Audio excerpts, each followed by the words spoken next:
रश्मि, pregnancy के बाद जिस तरह तुम क्रिकेट एंजॉय करी हो ना, मुझे तो लगता है हमारा होने वाला बेटा ना क्रिकेटर ही बनेगा। बेटा क्यों, बेटी भी होगी तो भी मैं क्रिकेटर बनेगी।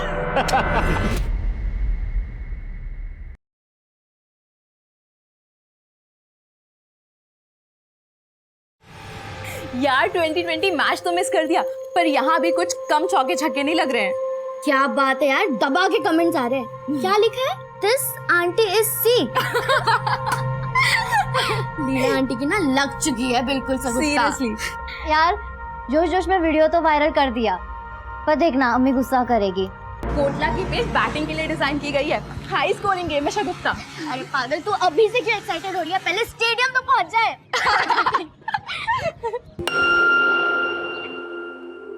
राधिका, आकांक्षा, यहाँ क्यों खड़े हो? चलो देर हो रही है। तूने सुना हमने जो कहा? हाँ तो क्या बोल रही थी? अरे हम ये कह रहे थे कि अपना ईयररिंग लगा ले। दोनों के साथ तो ना सुनने वाले को भी कान में रुई डालने की जरूरत पड़ती है, इसलिए मैंने अपना ईयररिंग निकाल दिया। देखो देखो इन तितलियों को कैसे कपड़े पहनती है। एक्सक्यूज मी, क्या कहा आपने? कान ना तेरे खराब है, मेरे नहीं। मेरे तो कान खराब है, पर आपकी जबान ही खराब है। एक मिनट। मेरी जबान खराब है, देखो। हाँ क्या कर रही है तू? अगर हिम्मत है तो ऑन कैमरा बोल के दिखाइए, आखिर दुनिया भी तो देखे आपकी सोच कैसी है। एक सेकंड आंटी, बोलो ना। अरे छोड़, कैमरे में बोल के जाइए ना। या तो आप सभी के सामने हमें सॉरी बोलेंगे, या ऑन कैमरा बोले कि आपकी सोच कितनी घटिया है। अरे शगुफ्ता, आप जाने दो ना, छोड़ो ना आप। अच्छा तो आप भी ऐसा सोचते हैं जैसा लीना आंटी? नहीं नहीं, ऐसा कुछ नहीं है। मैं क्या कर रही हूँ? सॉरी बोल दो वरना छोड़ेगी नहीं है। मैं और इन लोगों को सॉरी बोलूंगी? क्या पागल हो गए क्या? मतलब आप अग्री करती है अपनी सोच से? हाँ बताइए ना। हाँ मैं एग्री करती हूँ, कुछ गलत नहीं कहा मैंने। जब 2 साल की बच्ची होता है तब वो भी क्या यही बोलती है? Comment me. 80 साल की बुजुर्ग तक को नहीं छोड़ा जाता है, वो भी क्या यही बोलती है? Comment me.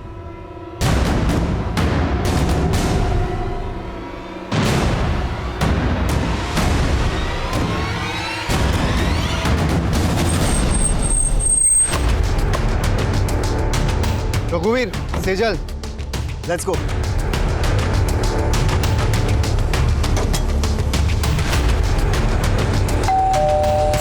मम्मी कहाँ चलेगी? मुझे ही जाना पड़ेगा।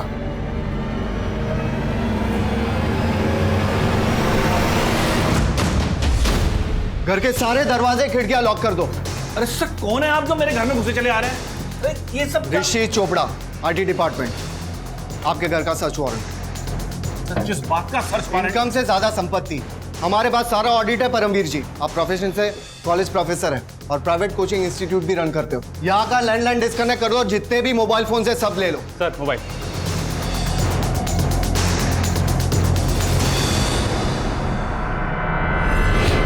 सर आइए बैठ के बात कर लेते हैं, यही मामले को निपटा लेते हैं। जैसा आप कहोगे हम वैसे ही करेंगे। प्लीज आप प्लीज बैठिए। मुझे रिश्वत देने की कोशिश कर रहे हैं आप? रघुवीर, सर मैं तो नोट करो। सर मैं तो वैसे ही बोल रहा था। चुपचाप से बैठिए वहां पर। ये लो, कस्टडी में लो।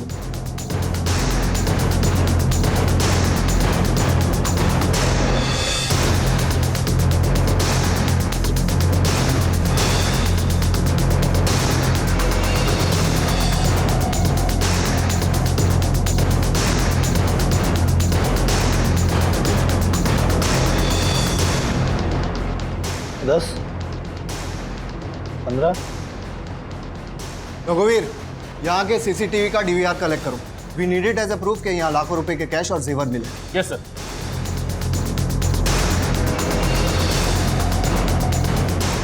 सो यहाँ पे साइन कीजिए प्लीज। सर प्लीज साइन कीजिए। कल सुबह 10 बजे आप मेरे ऑफिस पर रिपोर्ट करेंगे और भागने की कोशिश मत करना, आप पर नजर रखी जा रही है। All of you come.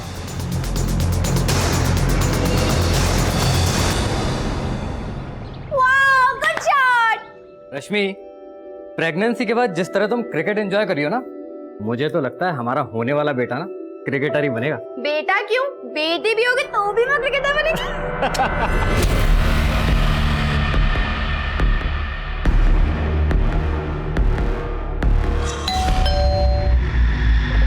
मैं बोलता हूँ।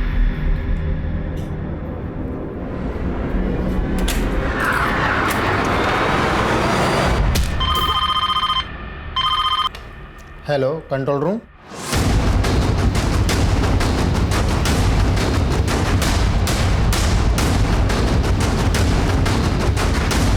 पीछे हटिए, पीछे पीछे पीछे।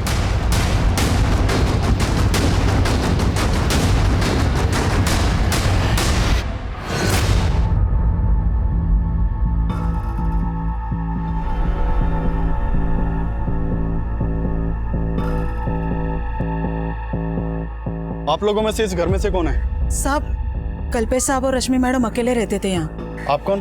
मैं यहाँ साफ सफाई का काम करती हूँ। सर, घर की हालत देख लग रहा है कि शायद मर्डर लूट के इरादे से हुए। गुप्ता, आते वक्त मैंने बाहर सीसीटीवी देखा था, अंदर डीवीआर चेक करो। सर, इनका नाम शीला है और ये इसी घर में मेड का काम करती हैं। सर, इन्होंने सबसे पहले इन डेड बॉडीज को देखा था। क्या देखा था? साहब, हर रोज सवेरे 8 बजे मैं यहाँ काम पे आती हूँ। आज सवेरे अब काम पे आई, डोरबेल बजा लेकिन किसी ने दरवाजा नहीं खोला। मैडम ने एक चाबी मेरे पास दे के रखी थी। मैंने उस चाबी से दरवाजा खोला और देखा तो नाम क्या है तुम्हारे साहब और मैडम का? कल्पेश ठाकुर और रश्मि मैडम। मैडम की तो अगले महीने डिलीवरी होने वाली थी और अचानक से ये कल्पेश ठाकुर करते क्या थे? बिल्डर थे, पंजाबी बाग में उनका ऑफिस है। अच्छा, इनके किसी रिश्तेदार को जानती हो? नहीं सर, मैं किसी को नहीं जानती। सर, सीसीटीवी से डीवीआर गायब है, एक भी रिकॉर्डेड फुटेज नहीं है। मतलब क्रिमिनल्स पूरी प्लानिंग के साथ आए थे और कुछ मिला? नहीं सर, पूरा घर अस्त व्यस्त है। ऐसा लग रहा है जैसे सब कुछ लूट कर ले गए। मैंने अंदर बेडरूम में देखा, बेडरूम के बेड पर जो गद्दा है उसे शायद उसे फाड़ा गया है।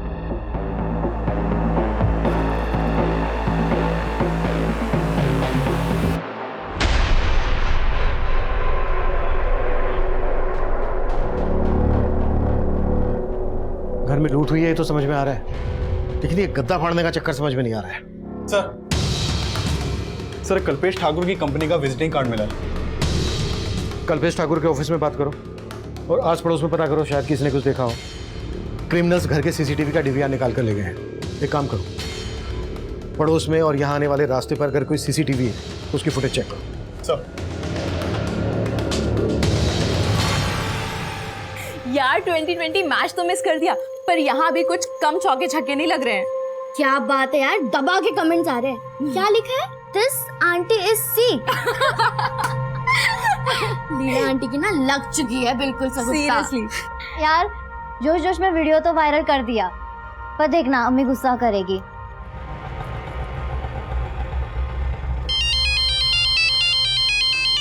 लाइए 200 रुपए। 200 रुपए? भैया केशवपुरम से ना रोज आते जाती हूँ, 80 रुपए से ज्यादा नहीं लगता। अरे मैडम, कहाँ जी रहे हैं 80 रुपए के जमाने में? 200 रुपए बनते हैं, लाइए 200 रुपए दीजिए। ऐसे कैसे दे दूँ 200 रुपए? ये पकड़ो 100 रुपए और 20 रुपए वापस करो, वरना पुलिस को बुलवाऊंगी और धोखाधड़ी के चक्कर में अंदर करवा दूंगी। ये लीजिए अपने 20 रुपए। समझ सकता हूँ, हर कोई अपने एरिया में छोड़ा होता है। क्या?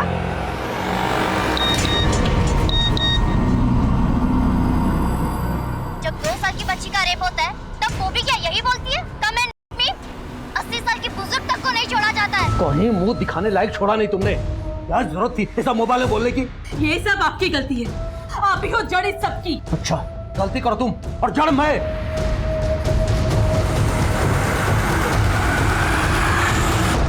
मैं जानती हूँ शगुफ्ता कि वो कैसी औरत है, पर बेटा कीचड़ में पत्थर मारेंगे तो कीचड़ तो हम पर ही आएगा ना।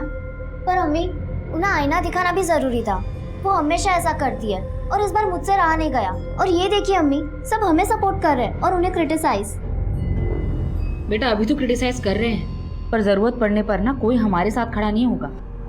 मैं मानती हूँ कि अपने राइट्स के लिए लड़ना अच्छी बात है, पर बेटा ऐसे किसी का तमाशा नहीं बनाना चाहिए ना। चलो फटाफट डिलीट करो ये वीडियो। पर अम्मी, चलो।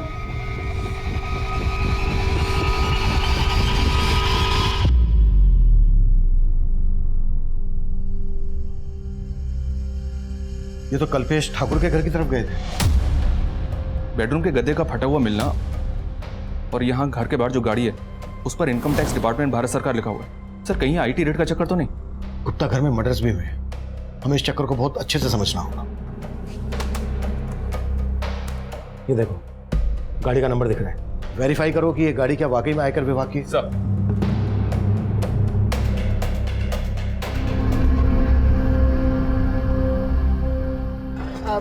भैया वो चलेंगे? अरे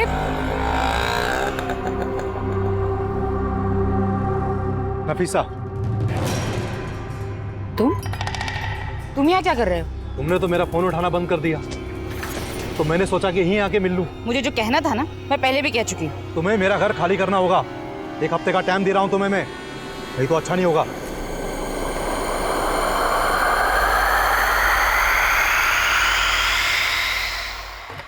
मैं कम सर? यस कम इन। सर मैंने गाड़ी के उस नंबर को वेरीफाई किया, नंबर फेक है। मतलब क्लियर हो गया है कि क्रिमिनल गवर्नमेंट ऑफिसर बनकर आए और उन्होंने मर्डर और लूट को अंजाम दिया। मैं कम इन सर? कम इन। सर कल्पेश की कंपनी ठाकुर कंस्ट्रक्शन के मैनेजर विक्रांत सिंह को बुला लिया है। विक्रांत, किसी पर शक है आपको जो कल्पेश ठाकुर और उनकी पत्नी को मार सके? किसके साथ उनकी कोई दुश्मनी वगैरह? सर मुझे तो ऐसा कभी कुछ लगा नहीं, मैं तो खुद हैरान हूँ इस सबसे।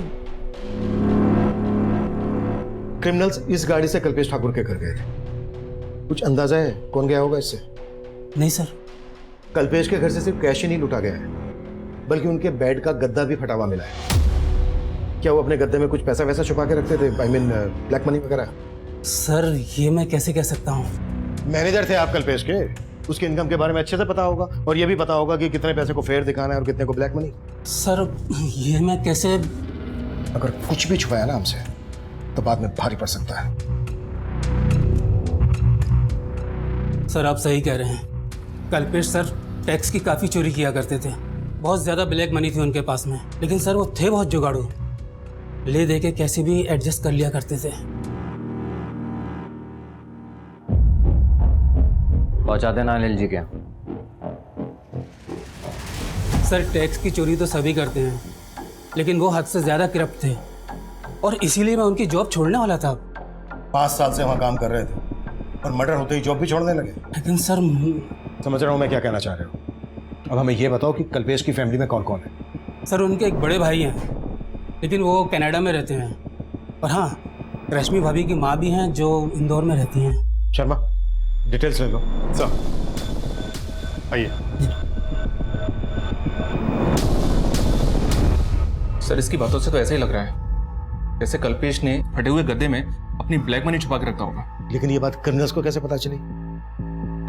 शबरी, इसमें आईटी ऑफिसर्स इन्वॉल्व हैं। गुप्ता, आईटी डिपार्टमेंट से कल्पेश के केस को समझो। सर क्या बात है अम्मी, 10 बजे और अभी तक आप बिस्तर में? तबीयत तो ठीक है ना? अरे कुछ नहीं बेटा, बस थोड़ी सी हरारत हो रही थी। अच्छा हुआ तूने याद दिला दिया, मुझे जाना है, क्लाइंट के साथ ना एक मीटिंग है मेरी। तबीयत ठीक नहीं तो आराम कर लीजिए। बेटा आराम की फुर्सत कहाँ है? हाँ पर अम्मी, अब मैं भी आपका हाथ बटाना चाहती हूँ। आकांक्षा ने मुझे बताया था एक पार्ट टाइम जॉब के बारे में, कॉलेज के साथ साथ वो भी कर लूंगी। नहीं बेटा, इस सब की कोई जरूरत नहीं है, तू बस अपनी पढ़ाई पर ध्यान दे, बाकी सब मैं संभाल लूंगी।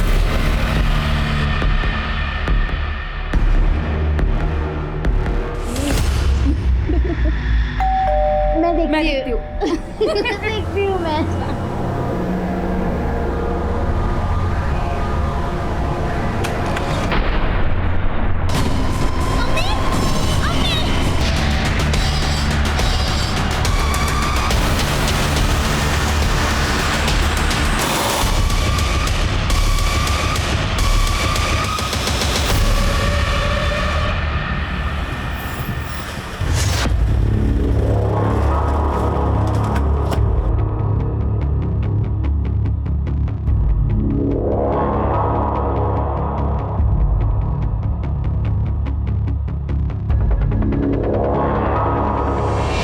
कल्पेश ठाकुर, ठाकुर कंपनी का मालिक? हाँ मैं उसे बहुत अच्छे से जानता हूँ। इस कल्पेश के बारे में और क्या क्या जानते हैं? क्या मैं जान सकता हूँ? एक नंबर का करप्ट बिजनेसमैन था वो। उस जैसे टैक्स पेयर पर हमारी हमेशा नजर रहती थी। टैक्स चोरी के अलावा कुछ और सोचता ही नहीं था। वो हमारी रडार पर बहुत दिनों से था और हमने उसके यहाँ रेड भी प्लान किया था अगले हफ्ते। अगले हफ्ते? हाँ। अगर आपने अगले हफ्ते रेड प्लान की थी तो फिर ये लोग कौन हो सकते हैं? ये देखिए, वो लोग भारत सरकार की गाड़ी में आए थे। गाड़ी का नंबर फेक है, but we are pretty sure कि कल्पेश और उसकी वाइफ का मर्डर उन लोगों ने ही किया है। घर से सब कुछ लूट के ले गए, यहाँ तक कि बेडरूम का गद्दा भी फटा हुआ था। मैं इनके बारे में कुछ नहीं जानता, लेकिन हमें पता चला है कि कल्पेश सिर्फ टैक्स चोरी ही नहीं करता था बल्कि रिश्वत भी देता था। कहीं ऐसा तो नहीं? इस इलीगल लेन देन की वजह से डिपार्टमेंट में कोई झगड़ा? आप कहना क्या चाहते हैं ऑफिसर? मेरे डिपार्टमेंट में ऐसा कुछ भी नहीं होता है। तो हो सकता है कि आपके डिपार्टमेंट से इन्फॉर्मेशन लीक हुई कि आप कल्पेश के घर पे रेड मारने वाले हैं और इसी बात का उन क्रिमिनल्स ने फायदा उठा के ये कांड कर दिया। ये सब बातें बहुत ही कॉन्फिडेंशियल होती हैं officer, and I am sure कि मेरे डिपार्टमेंट से ऐसा कुछ लीक हो ही नहीं सकता है।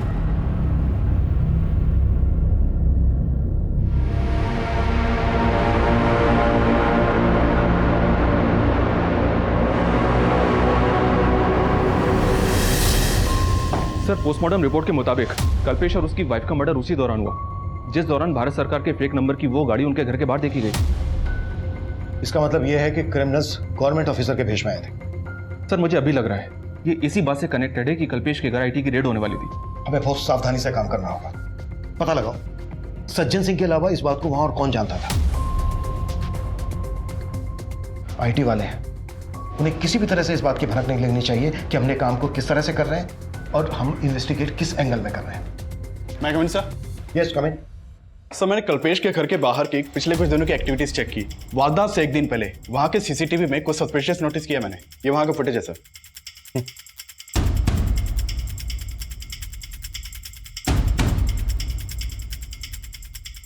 और जब मैंने कल्पेश की मेड से इस आदमी के बारे में पूछा तो वो बोली, सब मुझे पता नहीं ये कौन है। लेकिन ये आदमी आपको देख के वापस जाने लगा। आपको कुछ अजीब नहीं लगा? तब लगा था, लेकिन मैंने इतना ध्यान नहीं दिया। सर, ये आदमी क्राइम से एक दिन पहले घर के बाहर देखा गया है। क्या ये वाकई में पॉसिबल है कि ये आदमी उन क्रिमिनल से कनेक्टेड होगा? अब तक हम इस केस को सिर्फ आईटी से कनेक्ट कर रहे हैं। ये भी तो हो सकता है कि कल्पेश ठाकुर की मेड को ये पता हो कि कल्पेश ठाकुर के साथ घर में बहुत सारा पैसा है, और वो हो सकता है इस आदमी को जानती हो। मेड बोल रही है कि वो सिर्फ 6 महीने से वहां काम कर रही थी। सोचने वाली बात यह है कि जिस आदमी के घर पे इतना सारा पैसा है वो अपने घर की डुप्लीकेट चाबी अपनी मेड को क्यों देगा? और हो सकता है ये बात कल्पेश ठाकुर के मैनेजर को भी पता हो कि उसके घर में इतना सारा ब्लैक मनी है। हमें हर एंगल पे काम करना है। Yes sir. नहीं कमिंग सर। कमिंग सर, संजीवनी सोसाइटी के सेक्रेटरी का फोन आया था। उसकी बातों से लग रहा है कि मामला काफी सीरियस है। कैसा मामला? सर नमस्ते सर। सर, मेरा नाम राजन है, मैं इस सोसाइटी का सेक्रेटरी हूँ। सर, मैंने आपको कॉल किया था। सर, ये बिल्डिंग फ्लैट नंबर 205 में माँ बेटी किराए पे रहते हैं सर। 2 दिन से गेट नहीं खोला उन लोगों ने। इस तरफ सर। आइए सर, आइए सर, हटो। सर देखिए सर, पेपर भी लगा हुआ है, दूध भी पड़ा हुआ है। सर, हमने फ़ोन भी ट्राई किया था, दोनों के फ़ोन स्विच ऑफ है।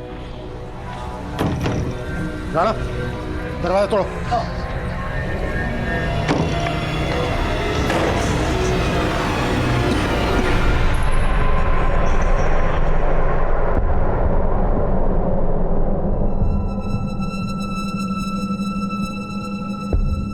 गुप्ता सर, बहुत ही ब्रूटल मर्डर है। ऐसा लग रहा है किसी ने गहरी दुश्मनी निकाली है इनसे। सर, मैं लूट के भी सहने सर। सेक्रेटरी बता रहा था कि ये दोनों माँ बेटी यहाँ रेंट पर रहती थी।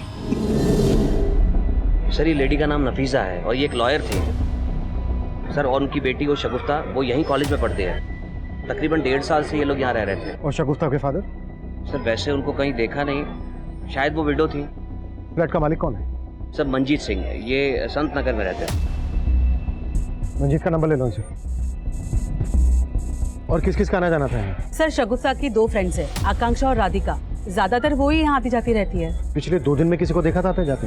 हाँ सर, 2 दिन पहले मैंने एक डिलीवरी बॉय को देखा था, इनके घर की डोरबेल बजा रहा था। कौन delivery boy?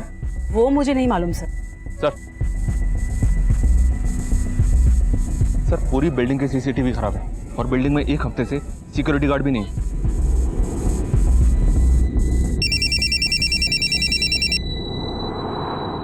Hello, Manjeet Singh? जी हाँ, आप कौन?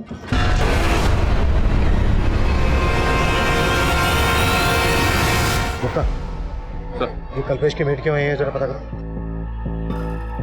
सर, नफीसा और शगुफ्ता जिस फ्लैट में रहती थी उसके मकान मालिक मंजीत सिंह से मेरी बात हुई। ठीक है, उसको थाने बुला लो।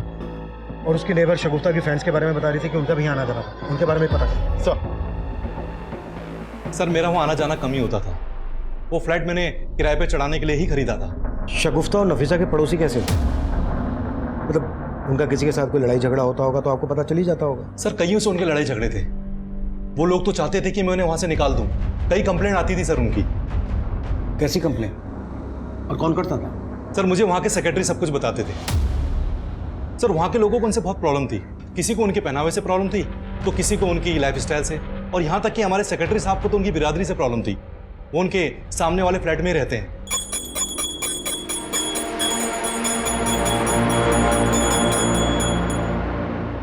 ये लोग कैसे हैं, क्या खाते हैं? जहन्नुम बना रखी जगह। अगर ये मांस मच्छी खानी है ना तो अपने घर में खाओ, ये कचरा गंदगी यहाँ नहीं चलेगा। 1 मिनट अंकल। क्या 1 मिनट? एक तो इतना साउंड बढ़ा रखा है कि पूरी सोसाइटी बहरी हो जाए। सॉरी अंकल, मैंने ईयररिंग नहीं लगा रखा था। What sorry? ये तमाशा बंद करो मुझे। ये कचरा कौन उठाएगा, तुम या तुम्हारी माँ? तमीज से बात कीजिए अंकल। अब तमीज तो तुम्हें मैं सिखाऊंगा तुम्हारे ही अंदाज में। करता हूँ तुम्हारे लैंडलॉर्ड को फोन और निकलवाता हूँ तुम माँ बेटी को यहाँ से बाहर। तू देख। हाँ राजन भैया। मंजीत भाई, हमारी बिरादरी वाले होकर आपने ये किसको किराए पे घर दे दिया अपना? आप इनको बाहर निकालो अभी के अभी। हमारी बिरादरी वाले किराएदार नहीं मिल रहे आपको क्या? सर ये आए दिन की टेंशन थी, पर मैं इन्हें ऐसे कैसे निकाल सकता था? सर मैं तो इन सब बातों को मानता भी नहीं हूँ। साहब मैं उस बिल्डिंग में और आसपास के बिल्डिंग में कई फ्लैट्स में काम करती हूँ। शगुफ्ता और नफीसा के यहाँ भी काम करती हो? नहीं साहब, मैं उनको जानती तक नहीं। तो उनकी बिल्डिंग में किसके यहाँ काम करती हो? मैं लीना मैडम के यहाँ काम करती हूँ, जो 3रे माले पे रहती है। और ये तो तुम्हें पता ही होगा ना कि तुम्हारे कल्पेश सेठ के घर में कितना पैसा था। कहीं इस बारे में उन क्रिमिनल्स को तुमने तो नहीं बताया था? नहीं साहब, मैं पहले ही बता चुकी है। आप मुझ पे बेकार में शक कर रहे हैं। सर मैंने संजीवनी बिल्डिंग के पास वाली बिल्डिंग के सीसीटीवी फुटेज भी चेक किए, लेकिन भारत सरकार के टैग वाली ऐसी कोई भी गाड़ी नहीं दिखाई दी जैसी कल्पेश के घर के बाहर देखी गई थी। और शगुफ्ता की माँ नफीसा भी एक मामूली लॉयर थी, किराए के फ्लैट में रहती थी, उसकी ज्यादा इनकम भी नहीं थी। सर माना दोनों केस सेम एरिया के हैं।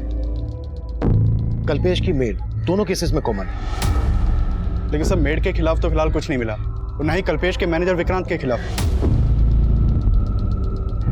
आईटी डिपार्टमेंट से कोई इन्फॉर्मेशन? तो हमारे इन्फॉर्मर वहां भी लगे हुए हैं।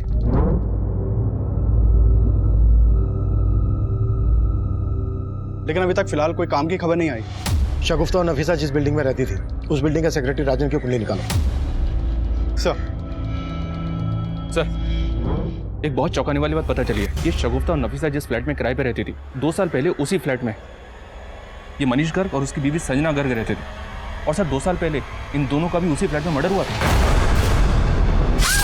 हत्या के साथ साथ लूट भी की गई थी। 2 साल पहले ये इलाका मंगोलपुरी थाना के एरिया में आता था ना? जी हाँ सर, ये इन्फॉर्मेशन मुझे वहीं से मिली है। मनीष और संजना का मर्डर किसने किया था? सर ये केस किसी नतीजे तक नहीं पहुंचा था, काफी टाइम तक बैकलॉग में था। लेकिन मर्डर के 6 महीने के बाद मनीष के भाई ने वो फ्लैट मंजीत को बेच दिया था। और सर 2 साल पहले उस बिल्डिंग का सेक्रेटरी ये राजन भार्गव भी था। उस केस में भी पुलिस को राजन के ऊपर ही शक था, क्योंकि राजन का मनीष और संजना के साथ काफी झगड़ा हुआ था। और मंजीत बोल रहा था कि ये राजन शगुफ्ता और नफीसा को भी इस बिल्डिंग से निकलवाना चाहता था। राजन को लेकर आओ। सर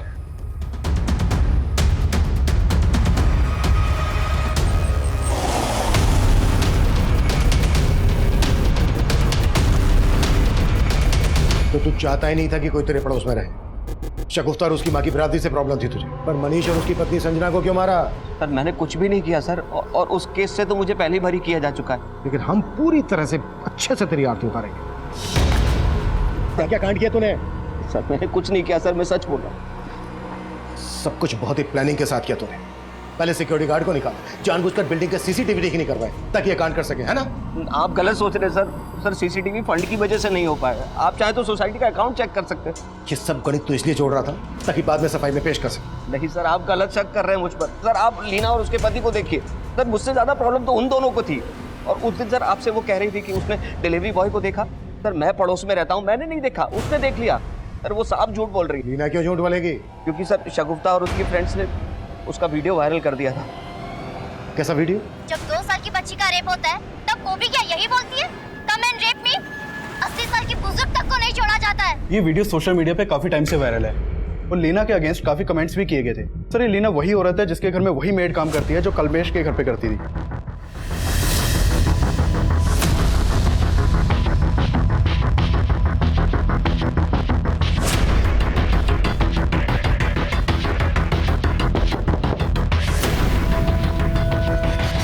मैं मानती हूँ कि मैंने उनकी ड्रेसिंग पे कमेंट किया था।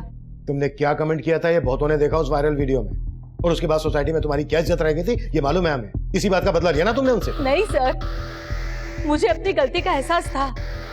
मैं तो शगुफ्ता और उसके दोस्तों से माफी तक मांगने गई थी। सर उन्होंने माफ़ी तो ज़रूर मांगी थी, लेकिन वो सब दिखावा था। वो चाहती थी कि हम उनका फिर से वीडियो बनाएं और लोगों को बताएं कि वो बदल चुकी है।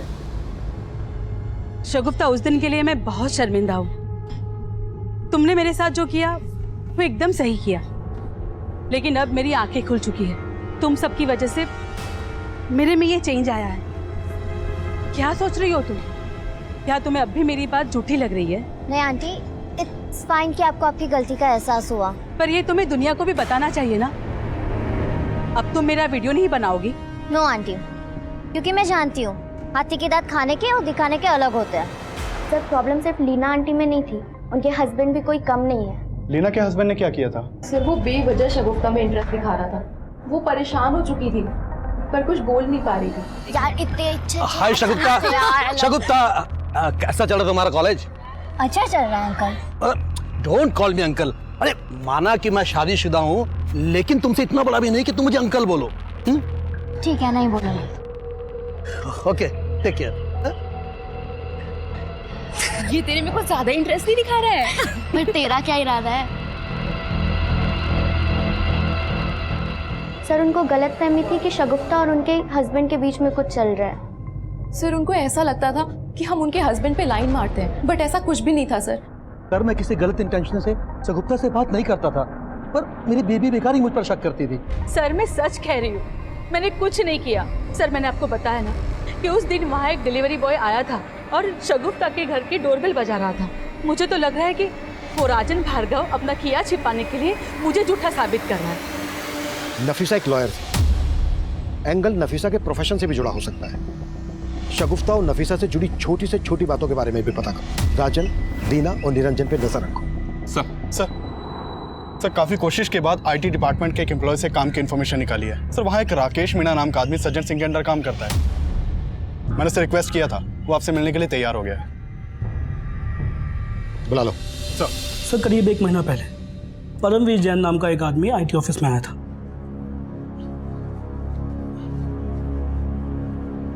एक्सक्यूज मी सर ऋषि चोपड़ा जी से मिलना था। 10 बजे का टाइम दिया था मिलने के लिए।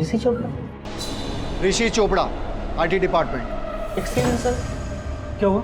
सर वो आईटी इंस्पेक्टर ऋषि चोपड़ा जी ने सम्मन दिया था और कहा था कि कल 10 बजे ऑफिस में आकर मिले। ऋषि चोपड़ा? जी सर। मगर इस नाम का कोई ऑफिसर यहाँ काम नहीं करता। सर उनके अंडर में रघुवीर सिंह, सेजल गुप्ता और अतुल शर्मा थे। वो कल मेरे घर आए थे। मगर इन नामों के कोई ऑफिसर हमारे यहाँ काम नहीं करते। क्या? सॉरी सर, मुझे लगता है कि मुझे कुछ गलतफहमी हो गई है, मैं चलता हूँ। रुको 1 मिनट, तुम्हें सम्मन मिला था, इसका मतलब कल तुम्हारे यहाँ रेड हुई थी? नहीं सर, हमारे घर कोई रेड नहीं हुई सर। नाम क्या है तुम्हारा, कहाँ रहते हो? सर मैंने बोला ना कि मुझे गलतफहमी हुई है, बस मैं चलता हूँ। मेरी बात सुनो सर, सुनो। फिर वो वहां से चंपत हो गया। मुझे शक हुआ तो मैंने ये बात सज्जन सर से की। फिर हमने ऑफिस का सीसीटीवी चेक किया और उसकी प्रोफाइल निकाली। तब हमें ये मालूम हुआ ये वही परमवीर जैन है जिसके यहाँ हम लोग रेड मारने वाले थे। फिर आप लोगों ने क्या एक्शन लिया? सर हमारी टीम ने उसके घर पे रेड डाली, मगर वहाँ हमें कुछ मिला ही नहीं। लेकिन तब भी हमें एक बात समझ में नहीं आई कि ये ऋषि चोपड़ा, अतुल शर्मा और रघुवीर सिंह और सेजल गुप्ता की बात कर रहा था। आप हमें परमवीर जैन का नंबर और एड्रेस दे सकते हैं? Sure sir.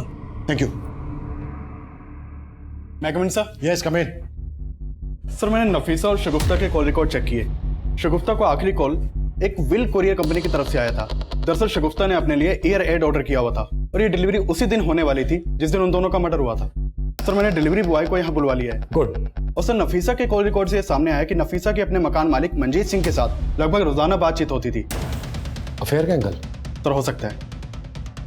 ठीक है, इस मंजीत के बारे में सब कुछ पता करो। सर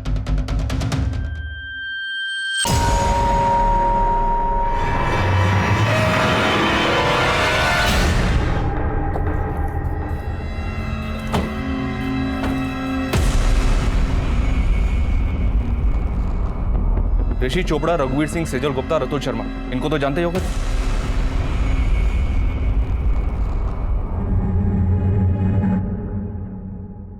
नहीं सर, मैंने नहीं जानता। अच्छा, अगर नहीं जानते तो फिर इन लोगों ने तुम्हें 17 मार्च को आईटी डिपार्टमेंट में आने का समन क्यों दिया था? सर लगता है आपको कोई गलतफहमी हुई है। परमवीर, हम एक मर्डर केस इन्वेस्टिगेट कर रहे हैं। अगर कुछ भी जानते हो तो बता दो हमें, नहीं तो बुरे फंस सकते हो तुम, समझे? सर दरअसल वो 16 मार्च को हमारे घर आए थे और कह रहे थे कि वो आईटी डिपार्टमेंट से हैं। और फिर उन लोगों ने यहाँ रेड की? हाँ सर, और अगले दिन जब मैं आईटी डिपार्टमेंट गया तो पता चला कि उन लोगों का इस डिपार्टमेंट से कोई लेना देना ही नहीं है। सर वो लोग बेवकूफ बनाकर हमारे घर से सब सामान लूट कर ले गए और यहाँ तक कि सीसीटीवी कैमरे के डीआरएस भी निकाल कर ले गए। और तुमने पुलिस को इन्फॉर्म तक नहीं किया, इसलिए ना क्योंकि तुम जानते थे कि वो लोग तुम्हारी ब्लैक मनी लूट कर ले गए? जी सर, लेकिन सर उसके बाद मैंने कसम खाई कि कभी भी टैक्सी चोरी नहीं करूंगा। वो चारों दिखते कैसे थे? सर 4 नहीं, वो 5 थे। 5? जी सर, एक बार गाड़ी के पास खड़ा था। गाड़ी पे क्या लगा था? RS का? जी सर। उन सबके स्केच बनवा सकते हो तुम? सर बात तो बहुत पुरानी है लेकिन उनके चेहरे नहीं भूल सकता मैं। हाँ सर, उस दिन मैं वहाँ सगुप्ता जैदी के यहाँ एक पार्सल डिलीवर करने गया था सर। मैं काफी देर तक डोरबेल बजाता रहा लेकिन किसी ने दरवाजा खोला नहीं सर। तुम वहाँ 28 अप्रैल को गए थे, टाइम याद है तुम्हें? साहब करीब सुबह के 11 बज रहे होंगे सर। पोस्टमार्टम रिपोर्ट के मुताबिक 28 अप्रैल को करीबन इसी समय शगुफ्ता और उसकी माँ का मर्डर हुआ था। कहीं तुम कुछ छुपा तो नहीं रहे हो? नहीं सर, मैं कुछ नहीं छिपा रहा सर।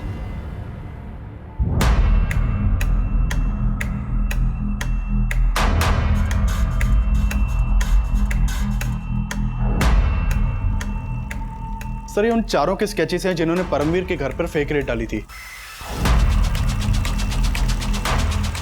और पूरे चांसेस हैं कि ये वही लोग हैं जिन्होंने कल्पेश के घर पर भी फेक रेड डाली थी। अगर ये एक ही है तो एक बात समझ में नहीं आ रही है कि इन्होंने इस तरह से परमवीर के घर पर रेड डाली कि उसने बिलीव कर लिया कि ये सब आईटी ऑफिसर्स ही हैं। इन्होंने सब कुछ इतनी सफाई से किया तो फिर कल्पेश और उसकी वाइफ का मर्डर क्यों किया? अब इन केसेस में बहुत कुछ ऐसा है जो इन्हें एक दूसरे से अलग कर रहा है। चल एक काम करो, इन सारे इस केसेस को कल्पेश के घर के बाहर लोगों को दिखाओ और पता करो कि क्या इनको कल्पेश के घर के बाहर देखा गया था। और जिस डिलीवरी बॉय को कल्पेश के घर के बाहर देखा गया था ये भी पता करो कि उस डिलीवरी बॉय को परमवीर के घर के बाहर भी देखा गया था क्या? सर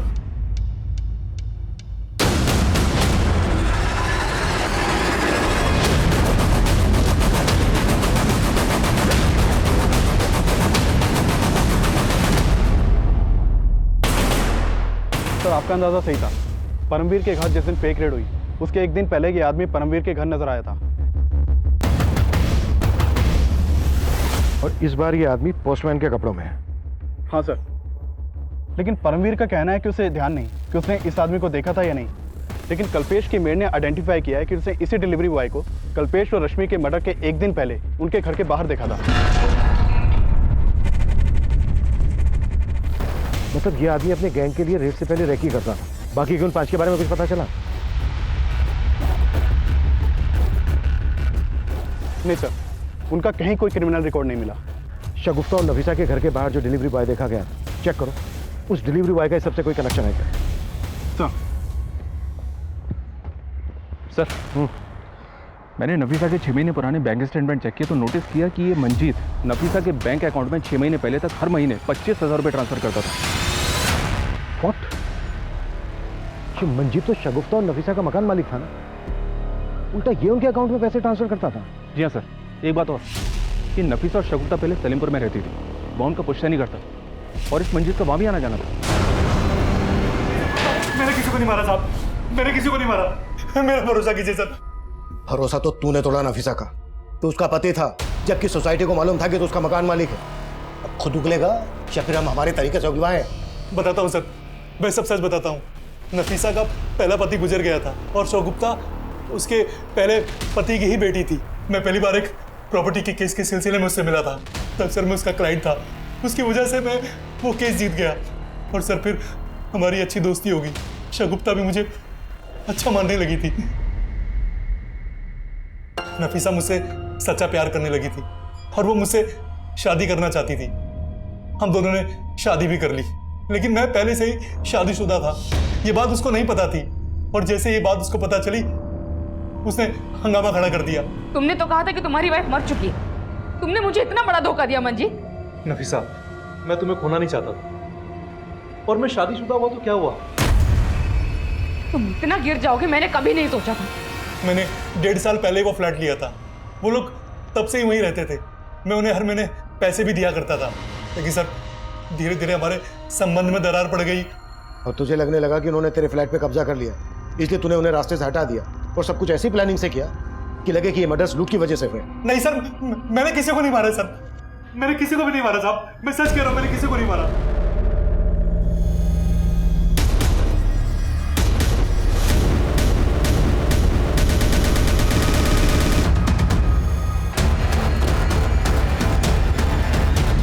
सर ये तो वही आदमी लग रहा है जो उस दिन परमवीर और कल्पेश के घर के बाहर देखा गया था।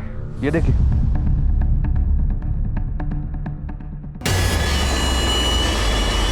सर बताता हूँ। शर्मा सर, मानता हूँ कि हम परमवीर के घर पे गए थे और फेक आईटी ऑफिसर बनके हमने वहां लूट की। ऋषि चोपड़ा, आईटी डिपार्टमेंट। लेकिन सर हमने नफीसा और शगुफ्ता को नहीं मारा सर। और कल्पेश और उसकी बीवी रश्मि? सर उस दिन हम कल्पेश के घर पे फेक रेड डालने ही गए थे, लेकिन हमें नहीं मालूम था कि कल्पेश डेढ़ चाणा निकलेगा। आईटी ऑफिसर ऋषि चोपड़ा, आपके घर का सर्च वारंट। सारे दरवाजे खिड़कियां बंद कर। अरे आप अंदर क्यों घुस रहे हैं? पूरा घर छान मारो। ऐसे कैसे घुस गए घर के अंदर? और कौन सा वारंट है? तुम सब लोगों को अच्छी तरह जानता हूं मैं। अभी पुलिस को फोन करता हूं।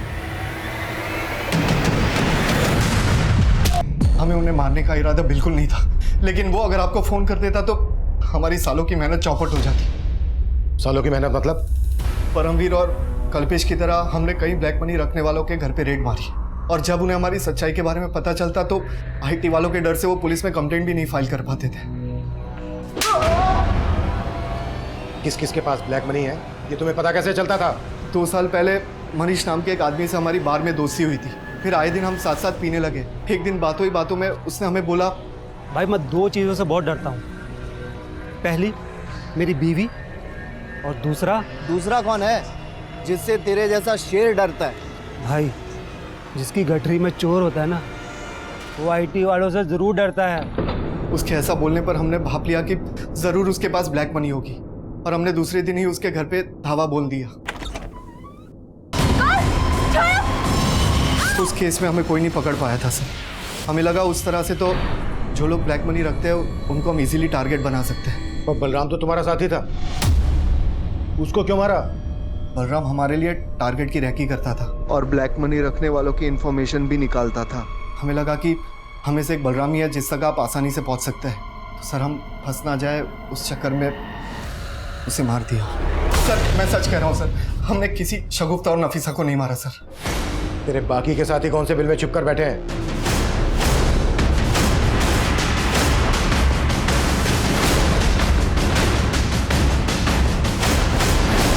सर करीब 2 महीने पहले मैं और शगुफ्ता मार्केट जा रहे थे, तब अचानक से 2 आदमी हमारे सामने आ गए।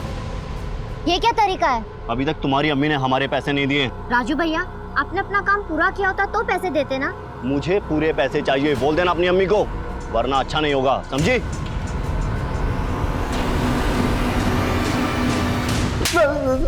सर बताता हूँ साहब, मैं जब उनके घर में काम कर रहा था तो मुझे एक दूसरा बड़ा काम मिल गया था। उसका सेट पैसे भी अच्छे दे रहा था सर। मैंने सोचा मैं पहले सेट का काम खत्म कर देता हूँ और बाद में इनका काम कर दूंगा, लेकिन साहब उन्होंने वो काम दूसरे कारीगर से करवा लिया और उन्होंने मेरा बाकी का 6000 भी नहीं दिया।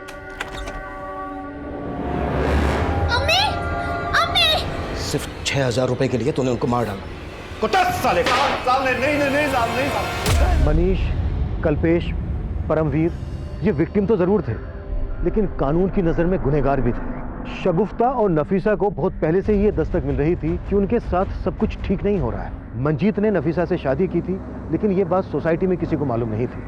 राजन की धमकी, लीना और निरंजन के झगड़े, हर मोड़ पर उन्हें दस्तक मिल रही थी कि वो कभी भी किसी भी तरह के अपराध में तब्दील हो सकती थी। अब मैं सीनियर इंस्पेक्टर अभिमन्यु जिंदल आप लोगों से विदा लेता हूं। आपसे फिर मुलाकात होगी एक नए केस के साथ। स्वस्थ रहिए, सतर्क रहिए और देखते रहिए क्राइम पेट्रोल दस्तक। मकसद बताना नहीं, बचाना है।